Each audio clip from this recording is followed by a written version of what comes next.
cringe. If you want to explain Devil May Cry 5 in one word, is cringe. But it's not a bad thing. You're gonna cringe a lot in this game. Like a lot.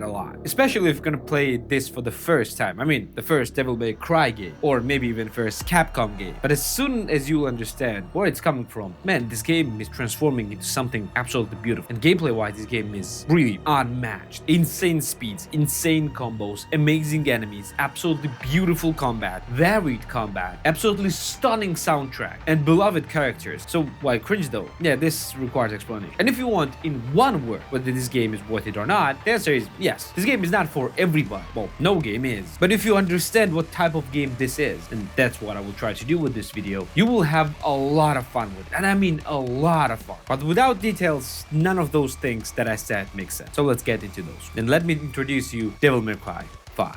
To understand everything or anything about this game, you need to understand where this game is coming from and what it actually is. Devil May Cry 5 is a third-person action hack-and-slash game, and its fifth main entry in Devil May Cry series. The series that has been around for quite a while, and it really took a lot of time between the release of fourth and fifth game. And to explain this to the newcomers, what this world is, what you do, and who you play with, it's gonna take a while, but I will try to explain this in just few words. You're playing in modern time and in a world where demons are real, and you are playing as characters who are fighting the demons to stop them from taking over the earth. That's basically what you do in all of the Devil May Cry games. The main character of DMC is of course Dante, and he is one of the playable characters in DMC 5 as well. One of the playable characters, not a single playable character. So what you do in this game? Well, you chop up some demons over and over and over and over and over again. Do it with a style and do it with an insanely amazing soundtrack. That's what you literally do in this game. There is no simple explanation to that. This game is linear, very straightforward, very fast, and quite brutal at times. I think I did a good explanation in short of what this game is. But let's talk about an actual gameplay before we're gonna get to the cringe part. So first things first, this is actually a sequel to DMC 4. So here you actually play with three main characters, plus one, which we're gonna touch in a sec. You can play as Dante, the main character of the games, Nero, the main character of the fourth game, and a new character, V. And depending on the missions, you will either play with some specific characters, or you have an ability to switch between the different characters, or rather play with different characters or the characters of your choice that is available for the roster of that specific mission. And the gameplay of all of them are completely different. They are very different from one another. Now, for example, with Dante, that's really straightforward gameplay, and it's very reminiscent to all the previous DMC games. You play with your sword and you play with your guns. If you want to fight close, you play with the sword, and you also have different melee weapons as you progress through the game. I won't be spoiling because you have quite a few of them, and they play completely differently. And you also have multiple different ranged weapons, including but not limited to dual-wielding rocket launchers. Yes, you can have those in game. And Dante's gameplay is also mixed up with some demon magic, because Dante is technically half demon as well. He can transform into demon, like his power mode, and if you are more modern gamer, like Spartan mode in the God of War games, or Spartan Rage in God of War games. I think that's what it's called. And you can actually become the bigger demon and more powerful demon as you progress through the game, which is really cool. As for other characters, with Nero, you have a bit different gameplay. You still have your melee and your range weapons, your swords and your guns, but you also have a devil breaker or demon breaker, whatever the thing is called. It's basically his artificial arm. You can actually change those arms to perform different types of attacks with those arms. Like for example, one is using an electrically charged attacks, basically firing lightning. One is really fast and it's basically a pokey thing. So you can actually have a literal Mega Man arm as well. One arm can be used as a homing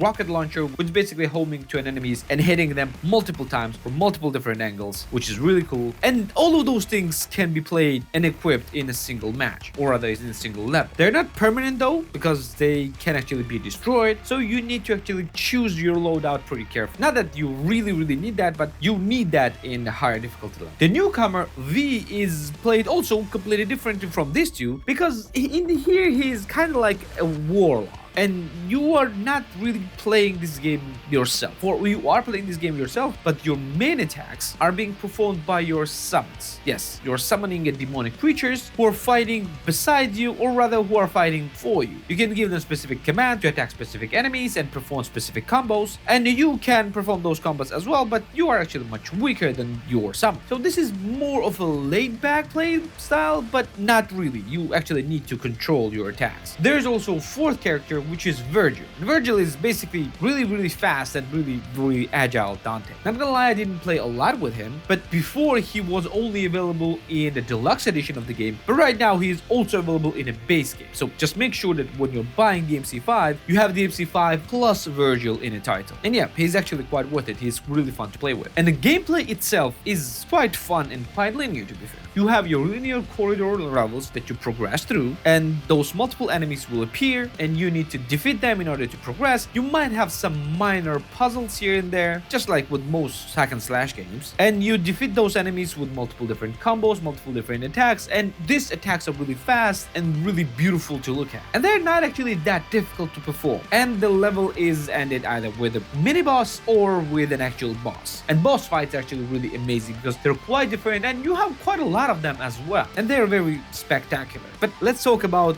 one important part, the cringe part, and that is the story. You have never played Devil May Cry games ever in the past, that's where the cringe part will come in. If you have played them and if you know their stories, then no, the cringe won't exist there, because yeah, you probably have cringed way before in the previous games. Let me just tell you that the storytelling style from the previous games and the how characters actually behave have been perfectly implemented into this game as well. These characters are basically the dream of 2000 teenagers. This is how they perceive what cool is. Now, their characters are actually really cool, but they are borderline cringe of how they act, how they talk, and how they react to different things. You will understand what I mean when you will see some clips from the game, and I will leave that to you. Story is nothing to be amazing. This is literally just to have the story. Story is always, yeah, some big bad guy is trying to do something, and you need to stop them. There are some twists and turns along the way in the game, but nothing to be amazed by. And no one is playing DMC games for the story. No one ever in their lives, in the history. And you're gonna have a lot of cringe even if you have played this game. Yeah, there are quite cringy dialogues. The characters are very over the top, like over the top. And if you are fine with that, you're gonna have a lot of fun. I was fine with that, and I enjoyed this. And this game is absolutely amazing. Fast-paced combat. It's absolutely beautiful and stunning looking. The performance is absolutely amazing, but it's not without flaws. First things first, the camera. Okay, the camera was always an issue in hack and slash games and in DNC games. It's okay-ish compared to those games in here, but it's still an issue. If you're playing on a higher difficulty levels, camera will cause you a lot of losses. A lot of. And there are also other smaller issues, but the second biggest issue for me was PC port. No, not that performance. Performance is absolutely stunning, amazing. The issue is with control. Man, if you try to play this with a keyboard and mouse, you are gonna struggle with it. This game is